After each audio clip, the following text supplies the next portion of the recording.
وأشهد أن لا إله إلا الله وحده لا شريك له تعظيما لشأنه وأشهد أن محمدا عبده ورسوله الداعي إلى رضوانه صلى الله عليه وعلى آله وصحابته أجمعين ومن تبعهم بإحسان إلى يوم الدين أما بعد فإخواني وأخواتي في الله rahimani wa rahimakumullah.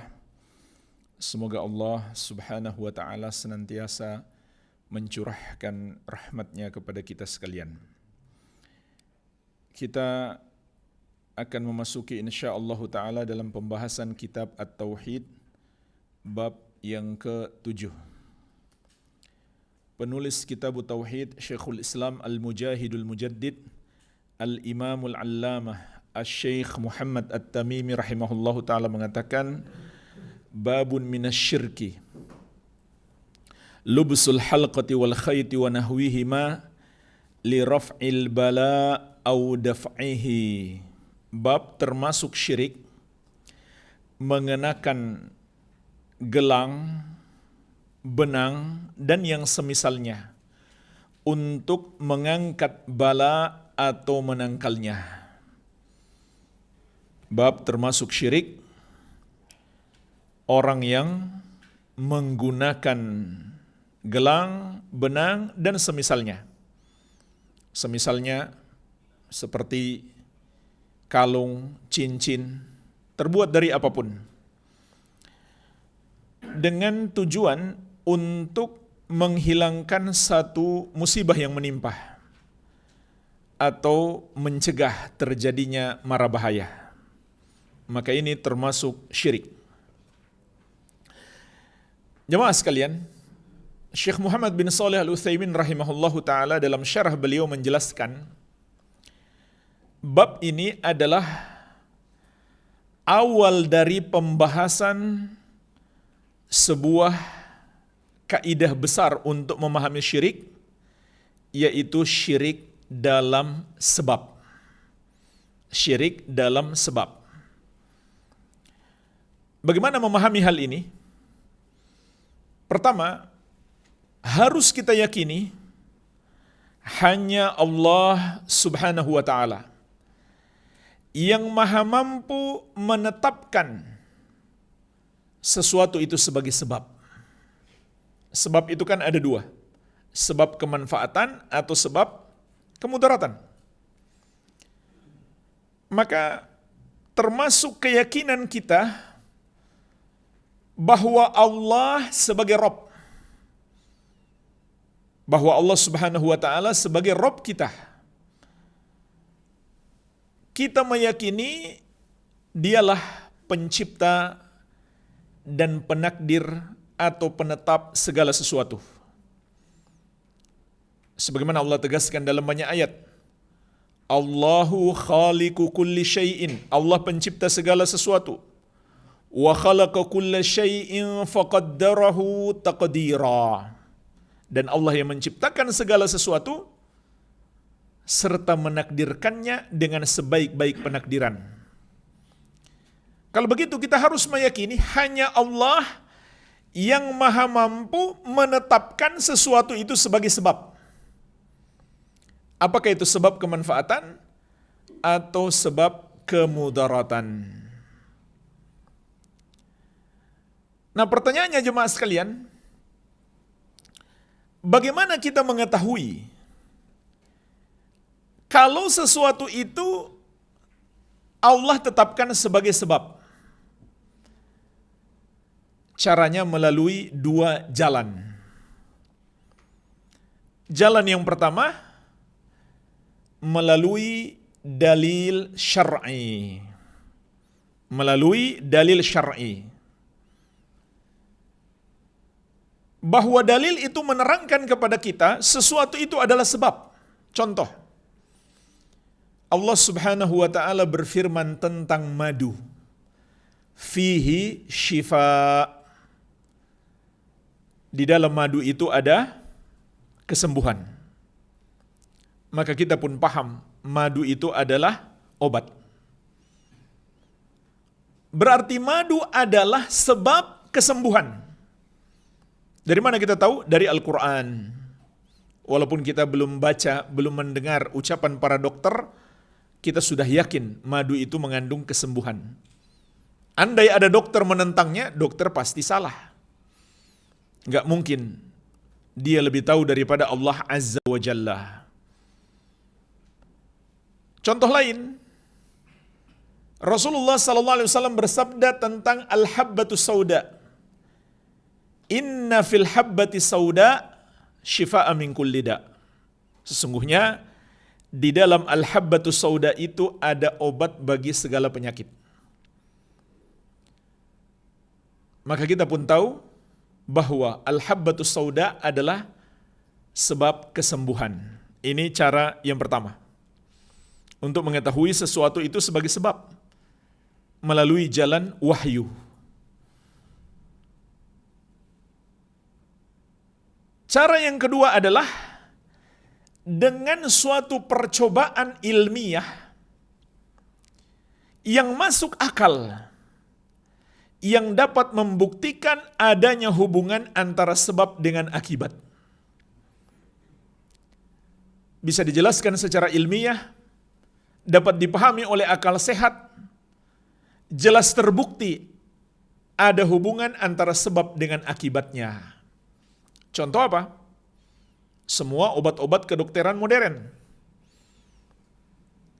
Kita yakin itu adalah sebab kesembuhan.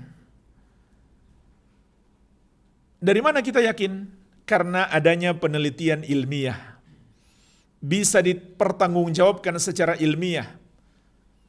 Bisa dijelaskan dan dapat dipahami oleh akal sehat bahwa ada hubungan antara sebab dengan akibat. Inilah dua cara kita mengetahui itu sesuatu adalah sebab yang Allah tetapkan.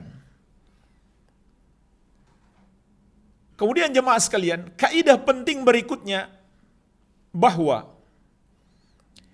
meyakini sesuatu sebagai sebab, padahal itu bukan sebab yang Allah tetapkan, maka itu termasuk syirik. Inilah pembahasan kita. Apabila kita telah pahami, hanya Allah Subhanahu wa Ta'ala yang Maha mampu menetapkan sesuatu sebagai sebab. Kalau begitu, menetapkan sesuatu sebagai sebab yang dilakukan oleh seorang hamba atau meyakini sesuatu itu adalah sebab, padahal Allah tidak menetapkannya sebagai sebab adalah syirik. Contohnya apa? Seperti yang disebutkan oleh penulis. Menggunakan gelang, benang, dan yang semisalnya.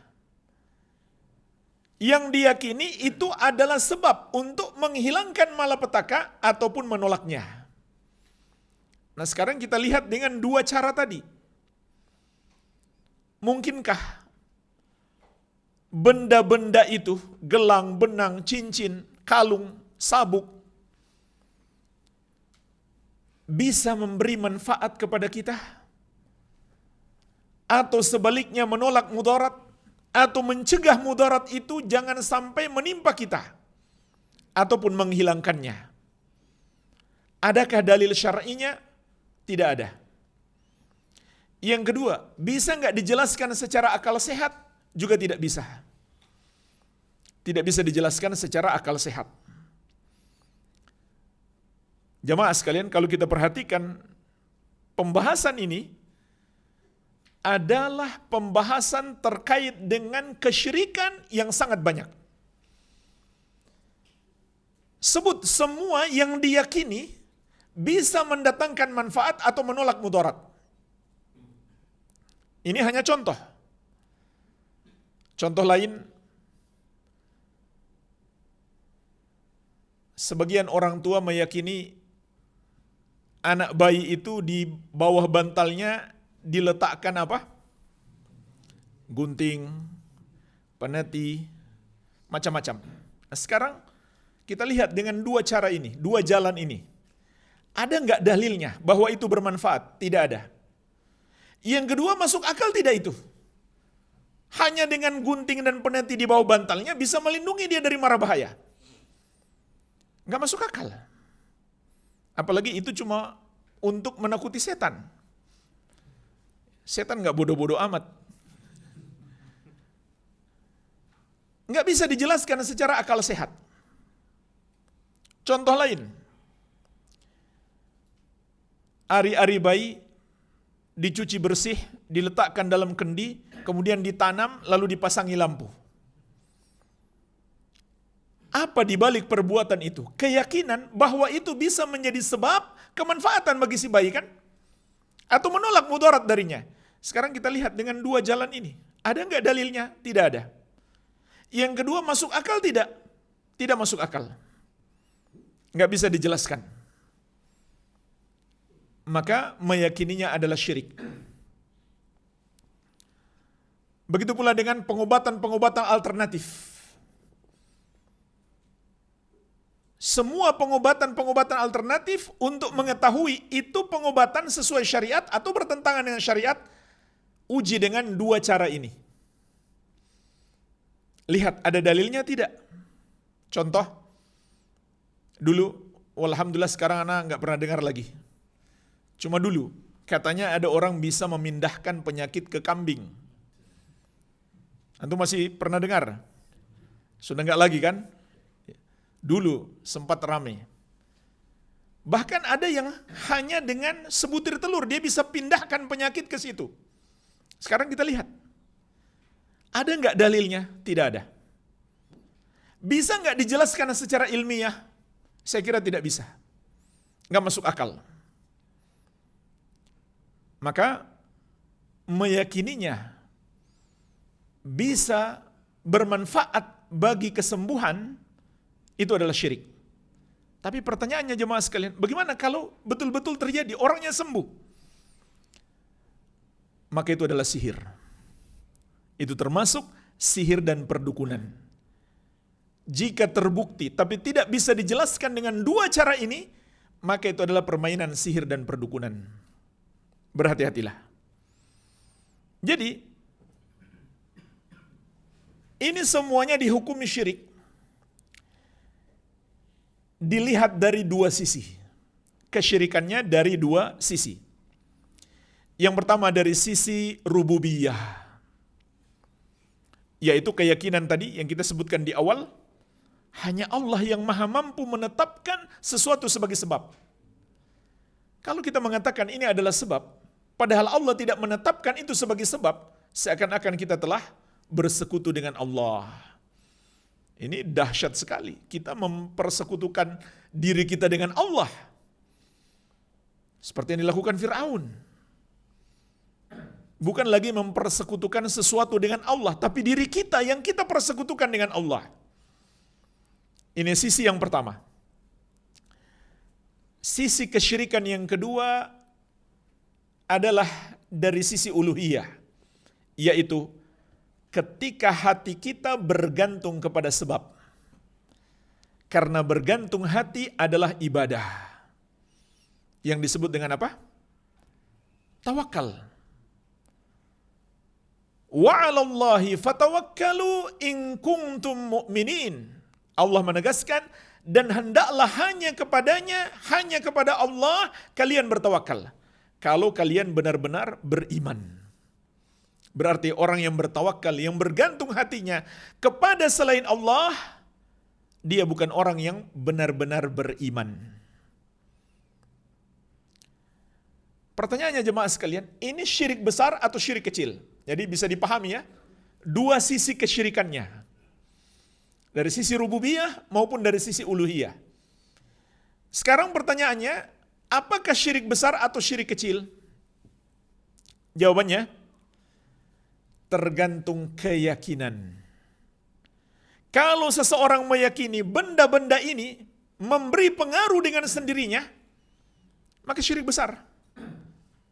Kalau dia yakini ini hanya semata-mata sebab Allah yang memberi pengaruh, maka syirik kecil. Pertanyaan berikutnya, kenapa masih dihukumi syirik kecil? Nah ini penting dipahami. Jemaah sekalian, pahami baik-baik kaidah ini, karena banyak syirik yang masuk di dalamnya. Ini yang kita sebutkan tadi hanya sedikit contoh. Di dalam kitab ini juga nanti ada contoh-contoh lain yang disebutkan dari dalil-dalil syar'i. Jadi kaidah ini penting sekali dipahami. Karena banyak syirik masuk di dalamnya. Kalau kita paham ini, kita akan mudah mengenal yang ini syirik, yang ini tidak sampai tingkat syirik. Atau yang ini syirik besar, yang ini syirik kecil. Jadi, saya ulangi lagi. Syirik besar, kalau dia meyakini benda-benda ini bermanfaat dengan sendirinya. Bukan Allah yang menakdirkan. Dan syirik kecil, kalau dia sekedar meyakini, itu semata-mata sebab. Allah yang menakdirkan, yang menetapkan, yang memberi kemanfaatan atau menolak mudarat. Nah pertanyaannya, kenapa masih dihukumi syirik kecil? Padahal dia yakin itu hanya sebab. Karena kembali ke kaidah awal tadi. Karena hanya Allah yang berhak dan yang maha mampu menetapkan sesuatu itu sebagai sebab. Kembali ke kaidah awal. Hanya Allah yang maha mampu menetapkan sesuatu itu sebagai sebab. Nah sekarang ketika seseorang mengatakan ini adalah sebab kemanfaatan atau sebab kemudaratan, seakan-akan. Kenapa dihukumi syirik kecil? Karena hanya seakan-akan dia bersekutu bersama Allah dalam menetapkan sesuatu sebagai sebab. Kalau dia meyakini dirinya atau orang lain bisa menetapkan sesuatu sebagai sebab selain Allah, maka tidak diragukan lagi itu adalah syirik besar. Kenapa dihukumi syirik kecil? Karena hanya seakan-akan dia bersekutu dengan Allah dalam menetapkan sesuatu sebagai sebab.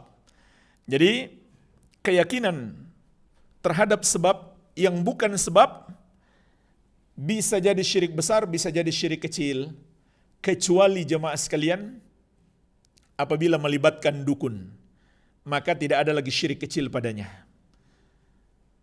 Dari mana dia percaya gelang itu bisa memberi manfaat? Dari mana dia percaya benda itu bisa melancarkan bisnisnya?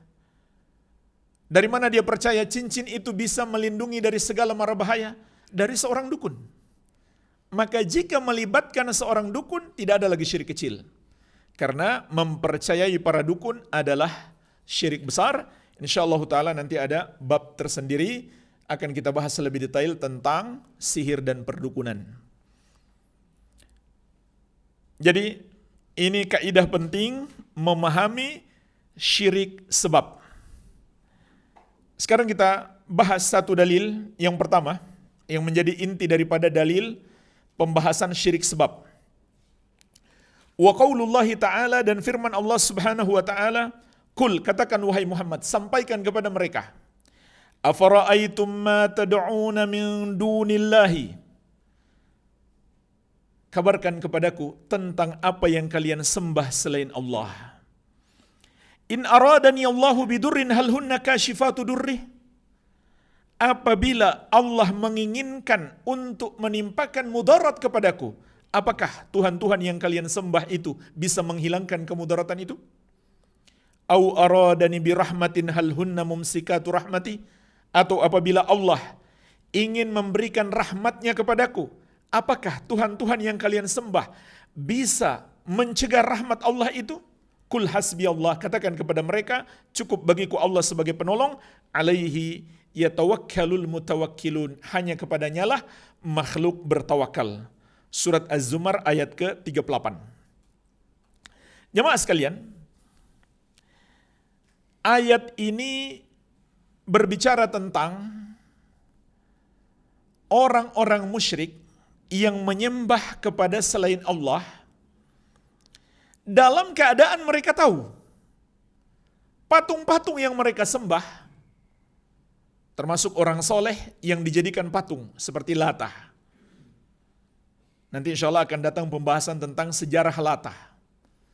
Dia adalah orang soleh yang akhirnya dia dibuat patung kemudian disembah. Bahwa orang-orang musyrik ini tahu apa yang mereka sembah ini tidak bisa memberi manfaat, tidak bisa menolak mudarat. Jadi ayat ini adalah pertanyaan kepada mereka Tapi bukan untuk minta jawaban. Ayat ini mengajak mereka berpikir.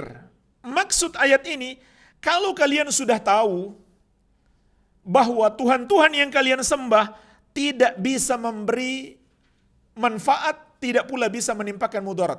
Terus kenapa kalian masih menyembahnya? Ini maksud ayat. Jadi bukan mengajak mereka untuk mengetahui bahwa yang kalian sembah itu nggak bisa memberi manfaat, tidak. Mengajak mereka berpikir, kan kalian sudah tahu, yang kalian sembah itu nggak bisa memberi manfaat, tidak bisa menolong kalian, tidak bisa mencegah mudarat kalau Allah ingin menimpakan kepada hambanya. Jadi mengajak mereka berpikir, kenapa kalian masih menyembah patung-patung itu, orang-orang soleh yang sudah wafat itu, kenapa kalian masih menyembah? Padahal kalian yakin mereka tidak bisa memberi manfaat, tidak pula bisa menolak mudarat, tidak pula bisa menimpakan mudarat kepada siapapun. Dan umumnya ayat-ayat yang ditujukan kepada musyrikin Arab itu bernada seperti ini. Mengajak mereka berpikir tentang uluhiyah Allah yang mereka sudah meyakini rububiyah Allah. Mereka yakin Allah itu Rabb. Allah yang mencipta, Allah yang memberi manfaat, Allah yang menimpakan mudarat, Allah yang memberi rezeki, Allah yang maha mampu menolong. Maka dakwah Nabi SAW tinggal mengingatkan mereka untuk mentauhidkan Allah dalam uluhiyah. Bukan baru mengajari Allah itu pencipta, Allah itu maha kuat. Tidak, mereka sudah tahu. Nabi SAW disuruh mengajak mereka berpikir untuk menyembah hanya kepada Allah yang satu saja, disebabkan mereka tahu Allah pemilik sifat-sifat rububiyah. Ya, di antaranya Allah tegaskan di surat Al-Baqarah ayat 22. "Fala taj'alu lillahi andada wa antum ta'lamun." Maka janganlah kalian menjadikan sekutu-sekutu bagi Allah padahal kalian mengetahui. Apa maksudnya jemaah sekalian? Padahal kalian mengetahui. Maksudnya adalah padahal kalian tahu Allah yang menciptakan kalian dan orang-orang sebelum kalian. Allah yang menciptakan langit dan bumi, Allah yang menurunkan hujan untuk kalian, Allah yang menumbuhkan tanaman, dan Allah yang memberikan rezeki. Karena ini rangkaian ayat Al-Baqarah 21-22. Nanti antum baca. Di akhir ayat 22 Allah mengatakan, jangan kamu mempersekutukan Allah, maksudnya jangan menyembah kepada selain Allah dalam keadaan kalian mengetahui Allah dialah Rabb kalian yang mencipta, menguasai, memberi rizki, memberi manfaat, menghilangkan mudarat, dan seterusnya. Maka jemaah sekalian pertanyaannya, kalau begitu kenapa mereka masih menyembah patung-patung itu? Jawabannya jemaah sekalian, karena mereka meyakini patung-patung itu adalah sebab. Patung-patung itu adalah sebab. Sebab mereka mendapatkan syafaat di sisi Allah. Sebab agar ibadah mereka sampai kepada Allah. Seperti Allah sebutkan ucapan mereka di ayat yang lain, "Ma na'buduhum illa liyuqarribuna ilallahi zulfa." Kami tidaklah menyembah patung-patung itu kecuali agar mereka mendekatkan kami kepada Allah sedekat-dekatnya. Subhanallah, tujuan mereka menyembah patung itu mulia sekali.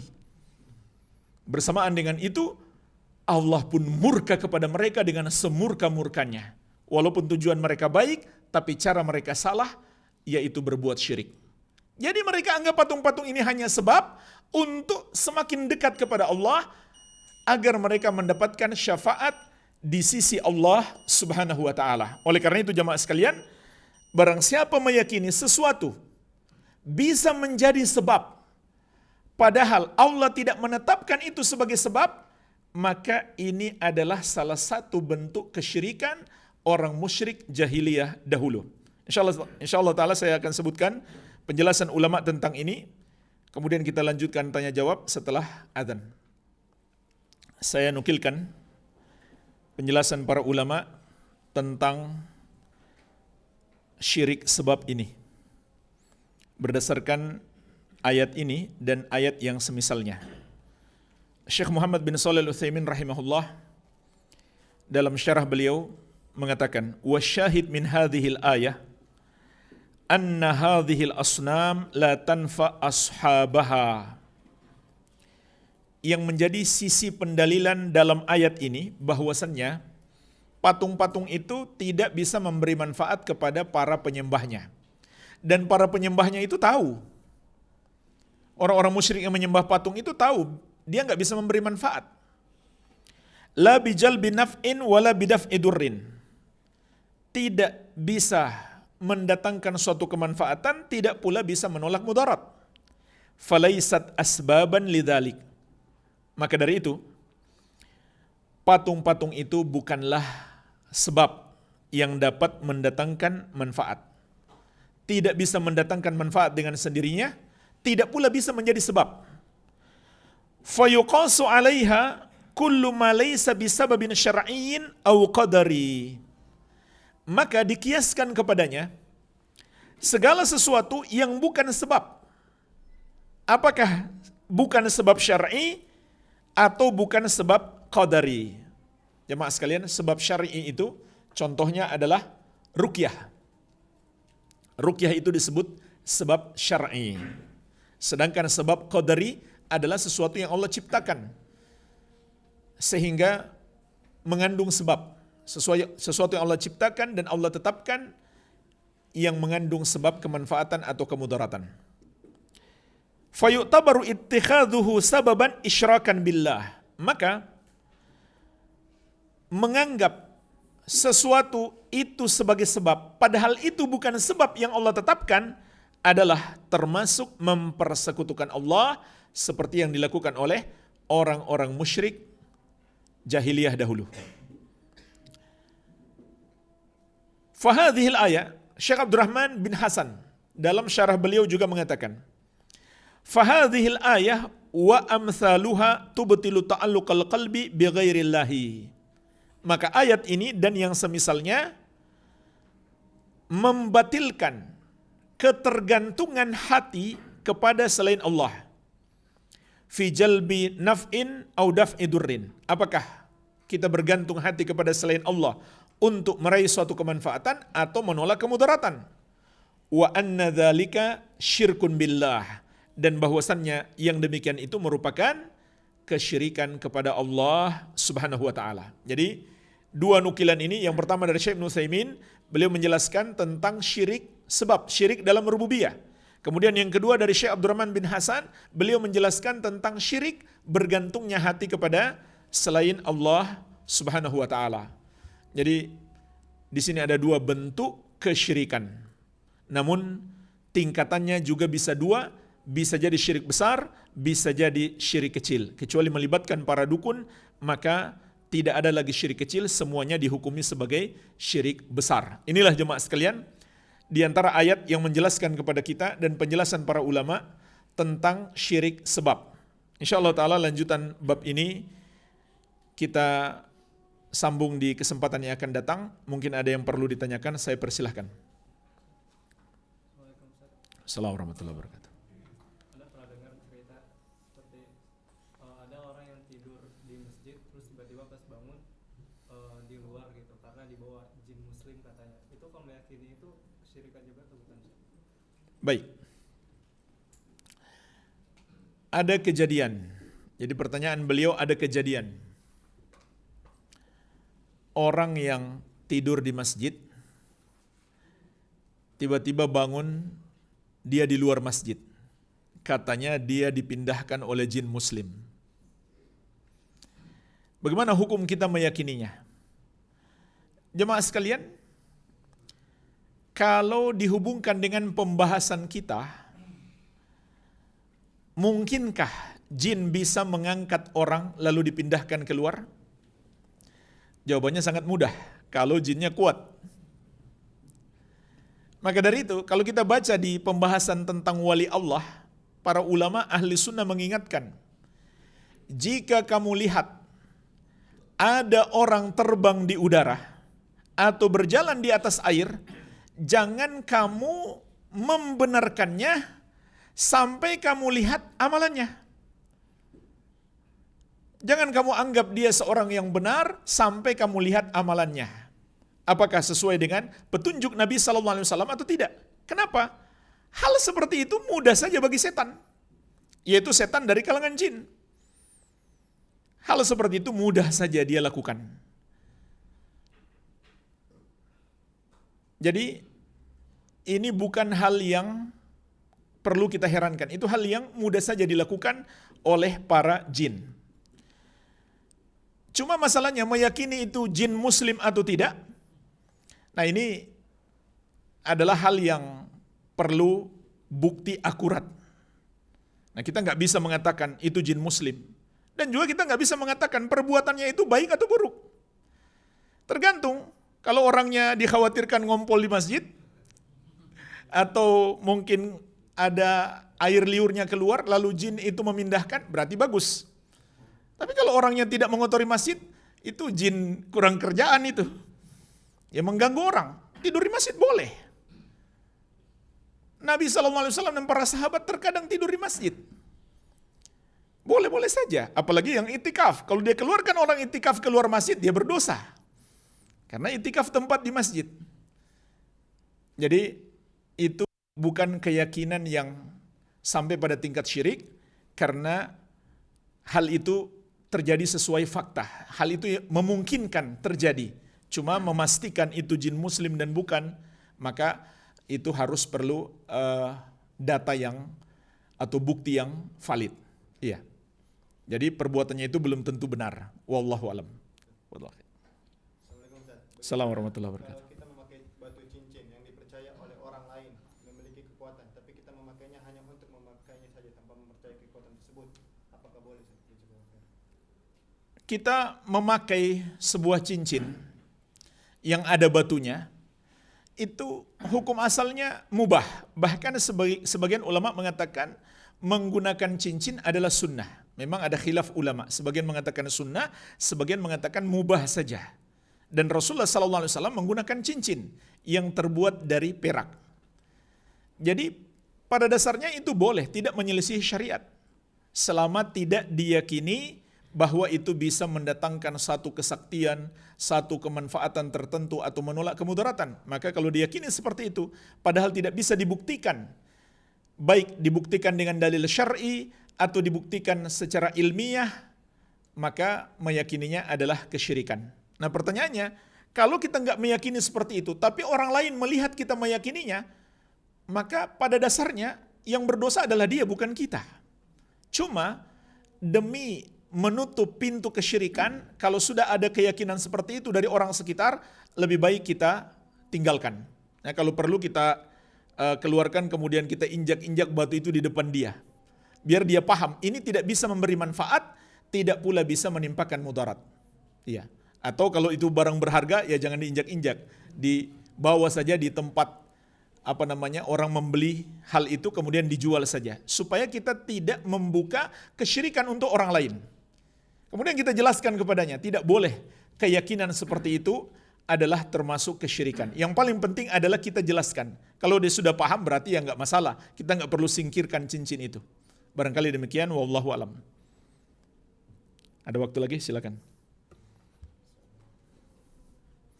Ada pertanyaan lain?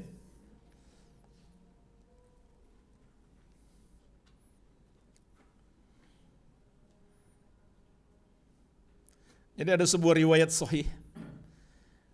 Ada orang terbang di udara. Kemudian sahabat membaca ayat kursi. Maka jatuhlah dia dan mati. Artinya itu permainan setan. Jadi mudah saja setan menerbangkan orang. Itu sebuah kelebihan yang Allah jadikan sebagai ujian bagi makhluk yang namanya jin itu. Dan ujian juga bagi kita. Apakah kita manfaatkan itu untuk keburukan?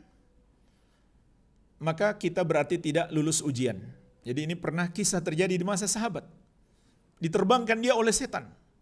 Maka melawan setan dengan apa? Dengan Al-Quran. Sahabat baca ayat kursi, orangnya jatuh, mati. Jatuh loh dari ketinggian. Nah ini menunjukkan kepada kita, itu hal yang biasa saja.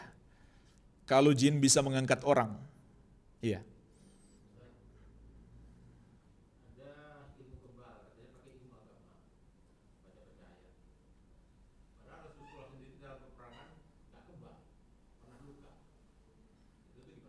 Baik.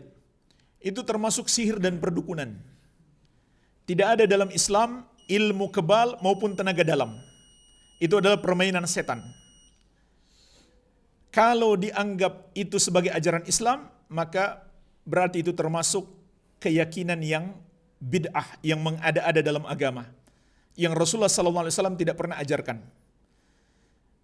Kalau seandainya itu betul-betul ajaran Islam, tentu Rasulullah SAW dan para sahabat lebih dulu daripada kita.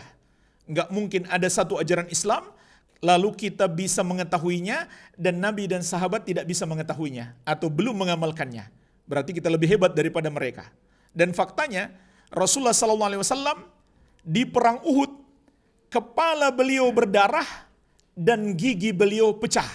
Disebutkan dalam riwayat Bukhari dan Muslim dari Anas bin Malik radhiyallahu anhu, syujjan Nabi sallallahu alaihi wasallam yauma Uhudin wa kusirat rubaiyatuhu.